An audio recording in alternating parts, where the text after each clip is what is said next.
الحمد لله رب العالمين نحمده ونستعينه ونؤمن به ونتوكل عليه ونعوذ بالله من شرور أنفسنا ومن سيئات أعمالنا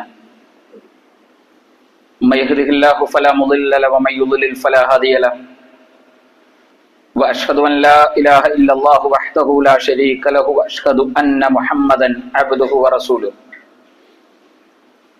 اللهم صل على محمد وعلى آل محمد كما صليت على إبراهيم وعلى آل إبراهيم اللهم بارك على محمد وعلى آل محمد كما باركت على إبراهيم وعلى آل إبراهيم إنك حميد مجيد أما بعد فإن خير الحديث كتاب الله وخير الهدي هدي محمد صلى الله عليه وسلم وشر الأمور محدثاتها وكل محدثة بدعة وكل بدعة ضلالة وكل ضلالة في النار أعوذ بالله من الشيطان الرجيم بسم الله الرحمن الرحيم يا أيها الذين آمنوا اتقوا الله حق تقاته ولا تموتن إلا وأنتم مسلمون സ്നേഹാദരണീയരായ സത്യവിശ്വാസികളെ സത്യവിശ്വാസിനികളെ, കാരുണ്യവാനായ അള്ളാഹുവിന്റെ ആജ്ഞാനിർദ്ദേശങ്ങൾ ജീവിതത്തിൽ എപ്പോഴും പാലിക്കണമെന്ന് ആമുഖമായി ഓർമ്മപ്പെടുത്തുകയാണ്. അതർഹിക്കുന്ന ഗൗരവത്തിൽ വസിയത്ത് ചെയ്യുകയാണ്. എണ്ണിയാൽ ഒടുങ്ങാത്ത അല്ലാഹു സുബ്ഹാനഹു വ തആലയുടെ അനുഗ്രഹങ്ങൾ ആസ്വദിക്കുന്നവരും അനുഭവിക്കുന്നവരുമാണ് നാം ഓരോരുത്തരും. ഓരോ ദിവസവും നാം അനുഭവിക്കുന്ന അനുഗ്രഹങ്ങളെ നമുക്കാർക്കെങ്കിലും എണ്ണിത്തിട്ടപ്പെടുത്താൻ കഴിയുമോ? ശാരീരികമായി നമുക്കുള്ള അനുഗ്രഹങ്ങൾ, നമ്മുടെ കണ്ണുകൾക്ക് കാഴ്ച നൽകിയത്, കാതുകൾക്ക് കേൾവി ശക്തി നൽകിയത്, ശാരീരികമായ സൗന്ദര്യങ്ങൾ നൽകിയത്, ഇങ്ങനെ എണ്ണിയാൽ ഒടുങ്ങാത്ത അനുഗ്രഹങ്ങൾ അനുഭവിക്കുന്നവരാണ് നമ്മൾ. കണ്ണിന് കാഴ്ചയില്ലാത്ത ഒരാളെ കാണുമ്പോൾ കാഴ്ചയെന്ന അനുഗ്രഹം കിട്ടിയതിന്റെ വലുപ്പത്തെ കുറിച്ച് നമുക്ക് ബോധ്യപ്പെടും. കേൾവി ശക്തി ഇല്ലാത്ത ഒരു മനുഷ്യനെ കാണുമ്പോൾ കേൾവി ശക്തി എന്ന അനുഗ്രഹം നൽകിയ റബ്ബിന്റെ അനുഗ്രഹത്തെ കുറിച്ച് നമുക്ക് വലിയ സന്തോഷമുണ്ടാകും. നാം അള്ളാഹുവിനെ അറിയാതെ തന്നെ നമ്മൾ നന്ദി ചെയ്യുന്നവരായി മാറുന്നു. വായുവും വെള്ളവും വെളിച്ചവുമെല്ലാം അല്ലാഹു സുബ്ഹാനഹു വ തആലയുടെ വലിയ അനുഗ്രഹങ്ങളാണ്. ഇതിൽ ഏതനുഗ്രഹമാണ് വലുത്, ഏതനുഗ്രഹമാണ് ചെറുത് എന്ന് നമുക്ക് തിട്ടപ്പെടുത്താൻ കഴിയുമോ? കണക്ക് കൂട്ടാൻ കഴിയുമോ? വിശുദ്ധ ഖുർആൻ മനുഷ്യരോട് ഒരിക്കലും മനുഷ്യർക്ക് അല്ലാഹു സുബ്ഹാനഹു വ തആലയുടെ അനുഗ്രഹങ്ങളെ കണക്കാക്കാൻ കഴിയില്ല എന്നത് വളരെ കൃത്യമായി വ്യക്തമാക്കിയ ഒരു യാഥാർത്ഥ്യമാണ്. നബി സല്ലല്ലാഹു അലൈഹി വസല്ലമയുടെ ജീവിതത്തിൽ പ്രവാചകൻ നിരന്തരമായി നടത്തുന്ന ഒരു പ്രാർത്ഥനയുണ്ട്. അല്ലാഹുമ്മ യാ മുഖല്ലിബൽ ഖുലൂബ് സബ്ബിത് ഖൽബി അലാ ദീനിക്. ഹൃദയങ്ങളെ മാറ്റിമറിക്കുന്ന അല്ലാഹുവേ, എന്റെ ഹൃദയത്തെ നിന്റെ ദീനിൽ ഉറപ്പിച്ചു നിർത്തണം. നബി സല്ലല്ലാഹു അലൈഹി വസല്ലമയാണ് ഇത് പ്രാർത്ഥിക്കുന്നത്. ദീനിൽ ഹൃദയത്തെ ഉറപ്പിച്ചു നിർത്തണം എന്നത് പ്രവാചകന്മാരുടെ ഒക്കെ പ്രാർത്ഥനകളായിരുന്നു. ഖുർആൻ പേരെടുത്തു പറഞ്ഞ പ്രവാചകന്മാരുടെ പ്രാർത്ഥനകൾ വിശദീകരിക്കുന്നിടത്ത് നമുക്കിത് കാണാൻ കഴിയും. ഇബ്രാഹിം നബി അലൈഹി സ്വലാത്തു വസ്സലാം ഖലീലുള്ളയാണ്, അള്ളാഹുവിന്റെ കൂട്ടുകാരനാണ്. തിരഞ്ഞെടുക്കപ്പെട്ട 5 പ്രവാചകന്മാരിൽ ഒരാളാണ്. ഉലുൽ അസ്മിൽപ്പെട്ട പ്രവാചകനാണ്. പരീക്ഷണങ്ങൾ മുഴുവൻ തൗഹീദ് കൊണ്ട് നേരിട്ട പ്രവാചകനാണ്. ഇബ്രാഹിം നബിയുടെ ഒരു പ്രാർത്ഥനയുണ്ട്, വജനുബനി വബനിയ അൻ നഅ്ബുദൽ അസ്നാം. വിഗ്രഹാരാധകരാകുന്നതിൽ നിന്ന് എന്നെയും മക്കളെയും നീ തടയണം, അകറ്റി നിർത്തണം. അതിന്റെ നിരർത്ഥകത ബോധ്യപ്പെടുത്താൻ ജീവിതം മുഴുവൻ ഒഴിഞ്ഞു വെച്ച ഒരു പ്രവാചകന്റെ പ്രാർത്ഥനയാണ് അതിൽ നിന്ന് അകന്നു നിൽക്കാനുള്ള ഒരു തൗഫീഖ് ഉണ്ടാകണം എന്നുള്ളത്. യാക്കൂബ് നബി അലൈഹി സ്വലാത്തു വസ്സലാമയും ഇബ്രാഹിം നബിയും ഒക്കെ മക്കളോട് നൽകുന്ന വസിയ്യത്ത് വലാ തമൂതുന്ന ഇല്ലാ വഅൻതും മുസ്ലിമൂൻ. അള്ളാഹുവിനെ കീഴൊതുങ്ങിയവരായി കൊണ്ടല്ലാതെ നിങ്ങൾ മരിച്ചു പോകരുത് എന്നത് പ്രവാചകന്മാരുടെ വസിയ്യത്തായിരുന്നു. തവഫനി മുസ്ലിമൻ, മുസ്ലിമായി മരിപ്പിക്കണം. പ്രവാചകന്മാരുടെ പ്രാർത്ഥനകളാണ് ഇതെല്ലാം. ഈ പ്രാർത്ഥനകളിൽ നിന്ന് നമുക്ക് വ്യക്തമാകുന്ന ഒരു കാര്യം, അല്ലാഹു സുബ്ഹാനഹു വ തആല മനുഷ്യർക്ക് നൽകിയ അനുഗ്രഹങ്ങളിൽ ഏറ്റവും വലുതെന്ന് പറയുന്നത് അള്ളാഹുവിന്റെ ഹിദായത്ത് നമുക്ക് ലഭിച്ചു എന്നതാണ്. ആ വെളിച്ചം ലഭിച്ചു എന്നതാണ്. അതൊരിക്കലും നഷ്ടപ്പെട്ടു പോകുന്ന പ്രവർത്തനങ്ങൾ നമ്മുടെ ഭാഗത്തുനിന്ന് ഉണ്ടാകാൻ പാടില്ല. ഹിദായത്ത് ലഭിച്ചാൽ മരണം വരെ അത് തുടർന്നു പോകാൻ കഴിയും എന്നതിന് യാതൊരു ഉറപ്പുമില്ല. അതിൽ തന്നെ എനിക്ക് വെളിച്ചം ലഭിച്ചു, ഈ വെളിച്ചത്തിൽ തന്നെ ഞാൻ എന്റെ ജീവിതകാലം മുഴുവൻ കഴിഞ്ഞുകൂടും എന്ന് നമുക്ക് ഒരിക്കലും ഉറപ്പു പറയാൻ കഴിയില്ല. കാരണം ഖുർആൻ എത്രയോ ഉദാഹരണങ്ങൾ നമുക്ക് മുന്നിൽ നിരത്തി തരുന്നുണ്ട്. പ്രവാചകന്മാരുടെ ഇപ്പോ കണ്ണില്ലാത്ത കാഴ്ചയില്ലാത്ത ഒരാളെ കാണുമ്പോൾ കാഴ്ചയുടെ വലിപ്പം നമുക്ക് മനസ്സിലാക്കാൻ കഴിയും എന്ന് നമ്മൾ പറയാറുണ്ട്. ഹിദായത്തിന്റെ വലിപ്പത്തെക്കുറിച്ച്, ഈ വെളിച്ചത്തിന്റെ വലിപ്പത്തെക്കുറിച്ച് പലപ്പോഴും മനസ്സിലാക്കാൻ കഴിയാത്തത് അത് കിട്ടാതെ പോയ ആളുകളെ കുറിച്ച് നമ്മൾ ആലോചിക്കാത്തത് കൊണ്ടാണ്. ആർക്കൊക്കെയാണ് ഇത് ലഭിക്കാതെ പോയത്? നിങ്ങൾ എന്തെങ്കിലും ആലോചിച്ചിട്ടുണ്ടോ? നമ്മുടെ മക്കൾക്ക് ഈ വിശ്വാസമില്ലെങ്കിൽ നമുക്ക് എത്ര സങ്കടമാണ്. അവരൽപ്പം വഴിമാറിപ്പോകുമ്പോൾ പോലും സഹിക്കാനാവില്ല രക്ഷിതാക്കൾക്ക്. എന്നാൽ നൂഹ് നബി അലൈഹി സ്വലാത്തു വസ്സലാമയ്ക്ക് എത്ര സങ്കടമായിട്ടുണ്ടാകും, എത്ര വിഷമമായിട്ടുണ്ടാകും. നൂഹ് നബിയുടെ മകൻ അള്ളാഹു കൊടുക്കാത്ത വെളിച്ചമാണ് അള്ളാഹു നമുക്ക് നൽകി അനുഗ്രഹിച്ചിട്ടുള്ളത്. നമ്മൾ എത്ര സൗഭാഗ്യവാന്മാരാണ്. നമ്മുടെ ഭാര്യ ഈ നമ്മൾ നടക്കുന്ന വഴിയിലല്ല നടക്കുന്നതെങ്കിൽ നമുക്ക് എത്ര സങ്കടമുണ്ടാകും, എത്ര വിഷമമുണ്ടാകും. നൂഹ് നബിയുടെയും ലൂത്ത് നബിയുടെയും മാനസികാവസ്ഥകളെ കുറിച്ച് നിങ്ങളൊന്ന് ആലോചിച്ചു നോക്കൂ. ആ പ്രവാചകന്മാരുടെ ഭാര്യമാർക്ക് കൊടുക്കാത്ത വെളിച്ചമാണ് അള്ളാഹു സുബ്ഹാനഹു വ തആല നമുക്ക് നൽകി അനുഗ്രഹിച്ചിട്ടുള്ളത്. നമ്മുടെ ഉപ്പ നമുക്ക് എത്ര പ്രിയപ്പെട്ടതാണ്. നമ്മുടെ ഉപ്പയും ഉമ്മയും അവർ ഈ വെളിച്ചത്തിലേക്ക് കടന്നു വന്നിട്ടില്ലെങ്കിൽ നമുക്ക് എത്ര സങ്കടമാണ്. ഖലീലുള്ളയാണ് ഇബ്രാഹിം നബി. ഇബ്രാഹിം നബിക്ക് തന്റെ ഉപ്പയോട് എത്ര സ്നേഹമുണ്ടാകും. ഇബ്രാഹിം നബിയുടെ ഉപ്പാക്ക് അള്ളാഹു കൊടുക്കാത്ത വെളിച്ചമാണ് അള്ളാഹു നമുക്ക് നൽകി അനുഗ്രഹിച്ചിട്ടുള്ളത്. അപ്പൊ നമ്മൾ എത്ര വലിയ ഭാഗ്യവാന്മാരാണ്, എത്ര വലിയ സൗഭാഗ്യവാന്മാരാണ്. പ്രവാചകന്മാരുടെ മക്കൾക്ക് കിട്ടാത്ത, പ്രവാചകന്മാരുടെ ഭാര്യമാർക്ക് കിട്ടാത്ത, പല പ്രവാചകന്മാരുടെയും ഉപ്പമാർക്ക് കിട്ടാത്ത വെളിച്ചം ജീവിതത്തിൽ കിട്ടി എന്നത് അള്ളാഹുവിന്റെ അപാരമായ കാരുണ്യത്തിന്റെ ഉടമകളാണ് നമ്മൾ എന്നുള്ളതിന്റെ, ആ കാരുണ്യം ലഭിച്ചു എന്നതിന്റെ അടയാളമുള്ളവരാണ് നമ്മൾ. പ്രവാചകൻ സല്ലല്ലാഹു അലൈഹി വസല്ലമക്ക് ഏറ്റവും പ്രിയപ്പെട്ട ഒരാളുണ്ട്, അബൂ ത്വാലിബ്. അബൂ ത്വാലിബ് രോഗിയായപ്പോ നബി സല്ലല്ലാഹു അലൈഹി വസല്ലം അടുത്തിരുന്നു. എന്നിട്ട് പറഞ്ഞു, ലാ ഇലാഹ ഇല്ലല്ലാഹ്, നിങ്ങൾ ഒന്ന് ലാ ഇലാഹ ഇല്ലല്ലാഹ് പറയുമോ? അബൂ ത്വാലിബിന്റെ മറുപടി, അബൂ ത്വാലിബ് ഒന്നും പറയുന്നില്ല. റസൂലുള്ളാഹി സ്വല്ലല്ലാഹു അലൈഹി വസല്ലമക്ക് ഏറ്റവും പ്രിയപ്പെട്ട ആളാണ്, പ്രവാചകനോട് അത്രയും ഇഷ്ടമാണ്. അബൂ ത്വാലിബിന് ഒന്നും മറുപടി പറഞ്ഞില്ല. വീണ്ടും റസൂലുള്ളാഹി പറയാ, ലാ ഇലാഹ ഇല്ലല്ലാഹ്, നിങ്ങൾ ഒന്ന് ലാ ഇലാഹ ഇല്ലല്ലാഹ് പറയുമോ? പ്രവാചകൻ സല്ലല്ലാഹു അലൈഹി വസല്ലമയുടെ മാനസികാവസ്ഥ നിങ്ങൾ ആലോചിക്കണം. നമ്മുടെ ഒരു മാനസികാവസ്ഥയല്ല. വഹി ഇറങ്ങുന്ന ആളാണ്. വിണ്ണിൽ നിന്ന് മണ്ണിലേക്ക് അള്ളാഹുവിന്റെ വഹിയുമായി കടന്നു വന്ന ജിബ്രീൽ അലൈഹി സ്വലാത്തു വസ്സലാമയിലൂടെ വഹി സ്വീകരിച്ച ആളാണ് മുഹമ്മദ് നബി സല്ലല്ലാഹു അലൈഹി വസല്ലമ. ആകാശ യാത്ര നടത്തി സ്വർഗവും നരകവും കണ്ട ആളാണ് പ്രവാചകൻ സല്ലല്ലാഹു അലൈഹി വസല്ലം. ആ റസൂലുള്ളാഹിയോളം ഉറപ്പ് ആർക്കെങ്കിലും ഉണ്ടോ ലോകത്ത്? ഈ ഹിദായത്തിന്റെ വെളിച്ചം അബൂ ത്വാലിബിന് കിട്ടിയിട്ടില്ലെങ്കിൽ താൻ കണ്ട നരകത്തിലാണ് അബൂ ത്വാലിബ് എന്നത് നബി സല്ലല്ലാഹു അലൈഹി വസല്ലമയെക്കാളും ഉറപ്പുള്ള ഒരാൾ ലോകത്തിലുണ്ടോ? റസൂൽ എത്ര ആത്മാർത്ഥമായിട്ടായിരിക്കും നബി സല്ലല്ലാഹു അലൈഹി വസല്ലം അത് പറഞ്ഞിട്ടുണ്ടാകുക. അബൂ ത്വാലിബിന്റെ മറുപടി, അന മില്ലത്തി അബ്ദുൽ മുത്തലിബ്, ഞാൻ നിങ്ങളുടെ വഴിയിലല്ല, ഞാൻ അബ്ദുൽ മുത്തലിബിന്റെ വഴിയിലാണ് എന്ന് അബൂ ത്വാലിബ് മറുപടി പറയുന്നു. നബി സല്ലല്ലാഹു അലൈഹി വസല്ലം പറഞ്ഞു കൊടുത്തിട്ടും അബൂ ത്വാലിബിന് ചൊല്ലാൻ കഴിയാത്ത തൗഹീദിന്റെ വെളിച്ചം കിട്ടിയവരാണ് ഞാനും നിങ്ങളും. എത്ര സൗഭാഗ്യവാന്മാരാണ് നമ്മൾ. ഇത് നഷ്ടപ്പെട്ടു പോകാൻ വളരെ എളുപ്പമാണ്. എത്രയോ ഉദാഹരണങ്ങൾ ഖുർആൻ വിശദീകരിക്കുന്നുണ്ട്. മഹാനായ മൂസാ പ്രവാചകന്റെ ചരിത്രം പറയുന്നുണ്ട് ഖുർആൻ. മൂസാ നബി അലൈഹി സ്വലാത്തു വസ്സലാം ഫറോവയുടെ കൊട്ടാരമുറ്റത്ത് തൗഹീദുമായി പറയാൻ അല്ലാഹു നിയോഗിച്ചു. ഇദ്ഹബ് ഇലാ ഫിർഔന ഇന്നഹു തുആ, നീ ഫറോവയുടെ അടുത്ത് എന്ന് അള്ളാഹുവിനെ കുറിച്ച് പറ.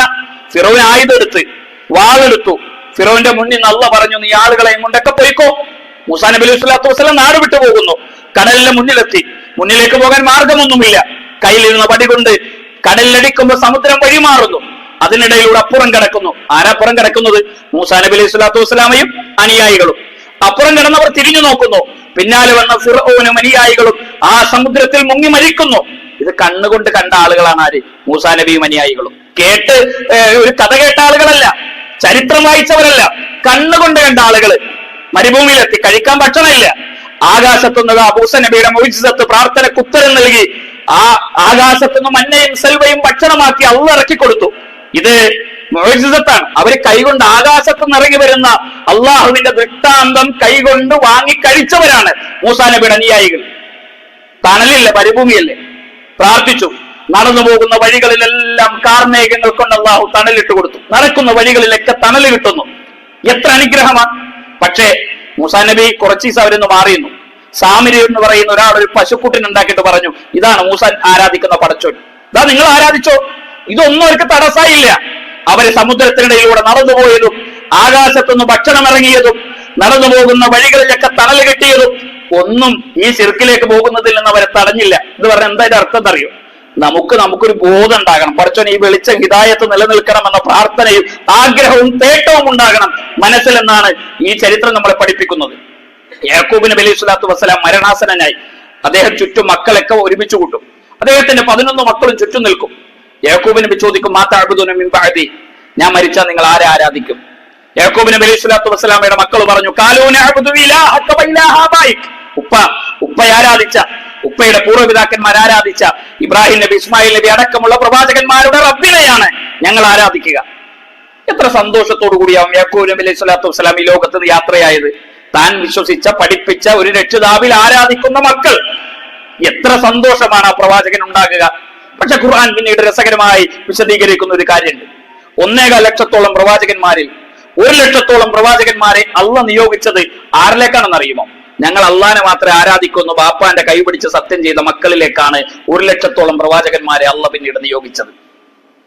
ആ പ്രവാചകന്മാരൊക്കെ വന്ന സമൂഹം പടച്ചോനെ മാത്രമേ ഞങ്ങൾ ആരാധിക്കുന്നു ബാപ്പാന്റെ കൈപിടിച്ച് സത്യം ചെയ്ത മക്കളിലേക്കാണ് എന്ന് പറഞ്ഞാൽ നമുക്ക് ഒരു പ്രാർത്ഥനയുണ്ടാകണം, തേട്ടമുണ്ടാകണം. നമ്മുടെ ആരാധനകളിൽ, നമ്മുടെ ഇബാദത്തുകളിൽ, നമ്മുടെ നമസ്കാരങ്ങളിൽ പടച്ചോനെ ഈ വെളിച്ചം നിലനിർത്തണമെന്ന ആത്മാർത്ഥമായ ആഗ്രഹവും തേട്ടവും ഉണ്ടെങ്കിൽ മാത്രമേ ഈ വെളിച്ചവുമായി നമുക്ക് മുന്നോട്ട് പോകാൻ കഴിയും. അതുകൊണ്ട് ഇതിൽ നിന്ന് തെറ്റുന്ന സംസാരങ്ങൾ, പെരുമാറ്റങ്ങൾ, ഇടപാടുകൾ ഒന്നും നമ്മുടെ ഭാഗത്തുനിന്ന് ഉണ്ടാകാൻ പാടില്ല. നിരന്തരമായി അല്ലാഹുമ്മ യാ മുഖല്ലിബൽ ഖുലൂബ് സബ്ബിത് ഖൽബി അലാ ദീനിക്, അല്ലാഹുവേ ഹൃദയങ്ങളെ മാറ്റിമറിക്കുന്ന റബ്ബേ എന്റെ ഹൃദയത്തെ നിന്റെ ദീനിൽ ഉറപ്പിച്ചു നിർത്തണമെന്ന പ്രാർത്ഥന നിരന്തരമായി കാത്തു സൂക്ഷിക്കാൻ നമുക്ക് കഴിയണം. അല്ലാഹു നമ്മെ അനുഗ്രഹിക്കുമാറാകട്ടെ.